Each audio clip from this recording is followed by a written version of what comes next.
여러분 안녕하세요. 이지우 사이언스TV의 정인성 강사입니다. 오늘은 전자기 제 첫 번째 쿨롱의 법칙에 대해서 한번 알아보도록 하겠습니다. 쿨롱의 법칙에 대해서 이야기하기 전에 먼저 전기란 어떤 것인지 먼저 이야기를 해보도록 하겠습니다. 전기라는 것은요, 전하라고 하는 전기적 성질을 가진 입자로부터 만들어지는 성질이다라고 볼 수가 있겠습니다. 전하는요, 전하는 두 가지 종류로 나눌 수가 있겠습니다. 양의 성질을 띠고 있는 양전하와 음의 성질을 띠고 있는 음전하가 있죠. 양전하는 일본어로 세노 텐카, 발을 정자를 써서 정이라고 해서 우리 양의 의미를 갖고 있습니다. 음전하는 후노 텐카라고 해서 부를 써서 우리 음이라고 하는 뜻을 가지고 있죠. 그래서 수학에서도 양수와 음수를 세수, 후수라고 읽어주기도 합니다. 이 두 종류의 전하로부터 우리는 어떻게 이야기할 수가 있느냐? 자, 같은 극의 전하끼리 만나게 되면 얘네들은 서로 밀어내는 성질이 있습니다. 자, 이렇게 같은 극의 성질의 극이 만나게 되면 서로 반발하려고 하는 힘이 작용하기 때문에 밀어내고 있어서 이 힘을 우리는 청력이라고 하고요. 반대로 서로 다른 극끼리 만나게 되면 끌어당기려고 하는 힘이 작용을 해서 서로 모여들게 한다. 그런 힘이 작용한다. 그래서 이것을 우리는 인력이라고 하고 있습니다. 자, 이렇게 전하들은 종류에 따라서 서로 밀거나 당기거나 하는 성질이 작용하고 있는데, 그럼 이렇게 서로 힘이 작용하고 있다라고 볼 수 있겠죠. 그러면 얘네들의 전기적인 성질이 얼마나 크냐에 따라서 얘네들이 힘이 세게 받고 약하게 받고 그런 것이 결정이 되겠죠. 그러면 이 전하가 가지고 있는 전기적 성질의 세기를 우리는 전하량이라고 합니다. 전하량은요, 기호로는 라지 Q 혹은 스몰 Q로 나타내고 단위는 C라고 쓰고 쿨롱이다라고 읽어주시면 되겠습니다. 자, 이렇게 전하에 따라서 서로 힘이 작용한다는 것을 알았습니다. 그러면 이 힘의 크기는 어떻게 구할 수가 있을까? 자, 이 힘을 보기 위해서는 일단 두 개의 양전하가 만나고 있다라고 생각해 보도록 하겠습니다. 이 두 개의 양전하는 거리 R만큼 떨어져 있고 하나의 양전하는 Q1, 하나의 양전하는 Q2라고 하는 전하량을 가지고 있다라고 생각해 보도록 하겠습니다.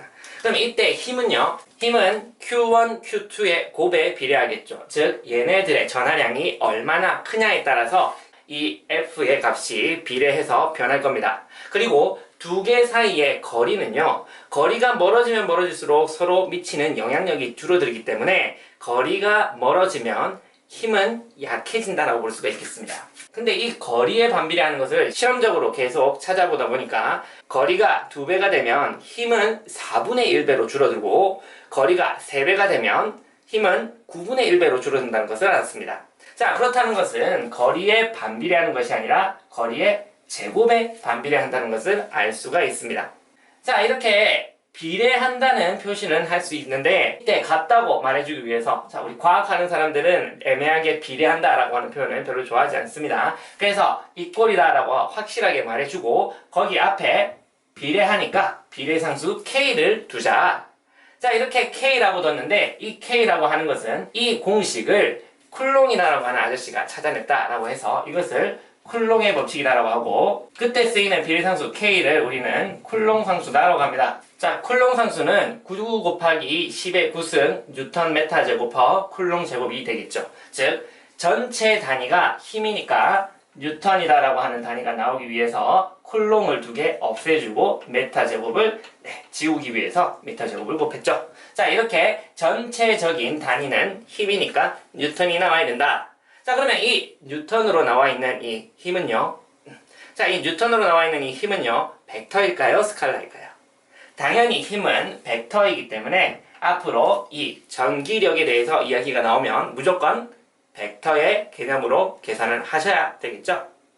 자, 그러면 이렇게 전하끼리는 멀리 떨어져 있어도 서로 힘을 주고받을 수가 있습니다. 힘은 이렇게 접촉하거나 충돌하면 힘이 전달이 되지만 이 전하에 의한 전기력이라는 것은요, 전하가 떨어져 있다 하더라도 힘을 주고받을 수가 있습니다. 자, 이렇게 멀리 있어도 힘을 주고받을 수 있는 그러한 힘들을 우리는 원격력이다 라고 합니다. 원격으로 조정할 수가 있다, 이런 뜻이 되겠죠. 자, 그럼 원격력에는 어떤 것들이 있느냐? 우리 방금 봤던 전하에 의한 전기력과 그리고 자석에 의한 자기력, 또 그리고 만류인력, 역시 질량이 있는 물체가 서로 거리가 있어도 얘네들은 서로 밀거나 당기거나 할 수 있는 그러한 성질을 가지고 있습니다. 자, 이런 것들은 항상 거리, 제곱에 반비례해서 힘이 작용한다라고 볼 수가 있습니다.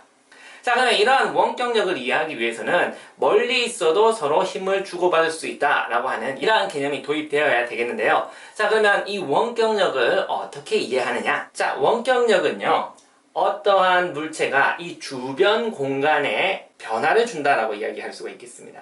자, 예를 들어서 플러스 입자가 이렇게 있습니다. 이 플러스 입자가 이 주변 공간에 영향을 끼쳐서 이 주변 공간이 달라진다. 즉 전기적인 성질이 바뀐다라고 볼 수가 있습니다. 자, 이런 식으로 주변 공간이 달라지겠죠. 이 공간 안에 있는 다른 전하가 이 공간에 영향을 받아서 서로 밀거나 당기거나 하는 힘이 작용할 수가 있습니다. 자, 이렇게 이 전하로 인해서 이 주변 공간이 달라진다. 전기적 성질이 달라진다라고 해서 이 주변 공간에는 무엇이 생긴다? 필드가 생긴다라고 이야기를 합니다. 장이라고 한자로 쓸 수가 있겠죠. 자, 그래서 이 전기적인 성질이 변하는 공간이 있다고 해서 이곳을 우리는 뭐라고 하느냐? 전기장이다라고 하고 일본어로는 덴바라고 읽어주시면 되겠습니다. 자, 이 덴바라고 하는 이 공간이 얘도 만들고 얘도 공간을 만들고 있기 때문에 공간과 공간이 서로 만나서 얘네들이 영향을 서로 주고받을 수가 있다. 자, 멀리 있어도 저기 플러스가 있으니까 밀어야지. 마이너스가 있으니까 당겨야지 하는 이러한 방향과 그리고 저기는 전하량이 얼마니까 어느 정도로 밀어야겠다 라고 하는 크기도 결정된다라고 볼 수가 있겠습니다. 그래서 이 두 개의 전하는 접촉하지 않아도 서로를 파악하고 어느 정도의 힘으로 밀지 혹은 당길지를 결정할 수 있다라고 볼 수가 있겠습니다. 자, 그러면 이 주변 공간, 전기장의 크기를 알기 위해서는 사람이 직접 이 공간을 느낄 수는 없습니다. 그래서 이 공간을 제일 잘 느낄 수가 있는 또 다른 전하를 여기에 집어넣어 보시면 얘가 어느 정도로 힘을 받고 어느 방향으로 힘을 받느냐에 따라서 이 전기장의 크기가 얼마고 종류가 어떤 것인지 알 수가 있게 되는 겁니다. 자, 그래서 전기장이라고 하는 것은요. 자, 전기장이라는 것은 단위 전하가 받는 힘의 크기와 방향이다라고 볼 수가 있겠습니다. 즉, 단위 전하라고 하는 것은 여기에 플러스 1쿨롱짜리 전하를 놓았다라고 생각해 보도록 하겠습니다.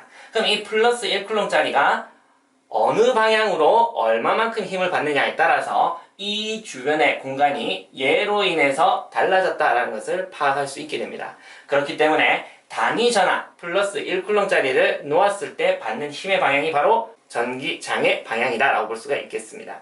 자, 그럼 전기장의 크기를 본다라고 하시면 전기장은 electric field의 앞 글자를 따서 E라고 표현을 하고요. 그것은 단위 전하가 받는 힘이다라고 했었죠. 그럼 힘을 한번 써봅니다. K에 R제곱분의 Q1, Q2다라고 볼 수가 있겠죠. 자, 그런데 여기서 Q1이다라고 하는 것은 얘의 전하량이 되고 Q2다라고 하는 것은 단위 전하의 전하량이 되겠죠.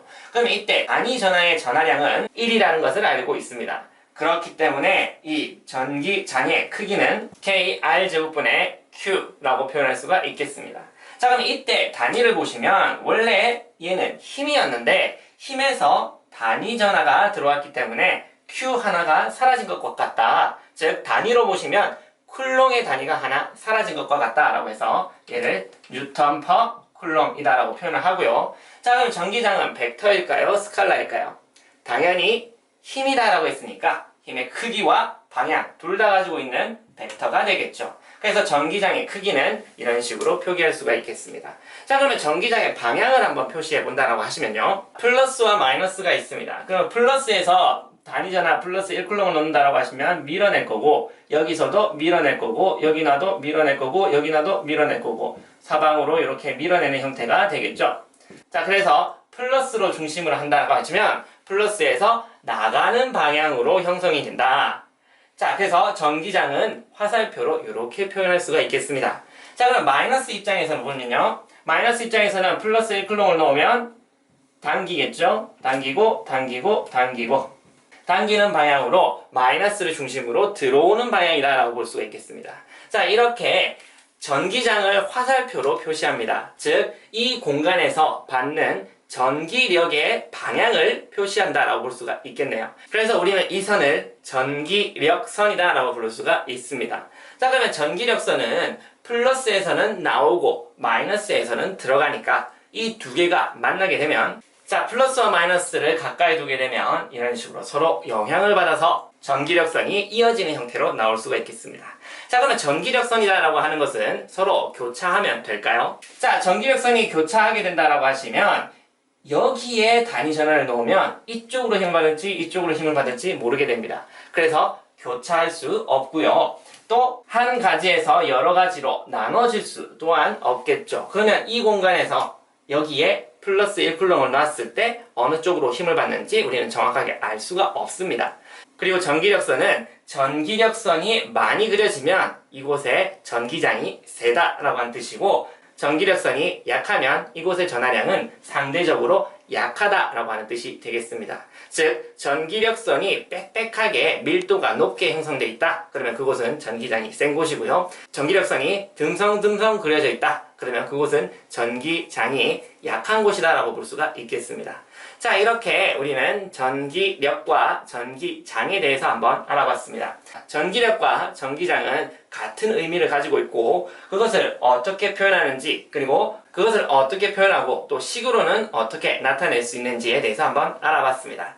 자, 그러면 오늘의 내용은 여기까지고요. 자, 이 영상이 조금이라도 여러분께 도움이 됐다면 구독과 좋아요 꼭 눌러주세요. 그리고 질문 있으시면 얼마든지 카카오톡 아래의 주소로 연락 주시길 바라겠습니다.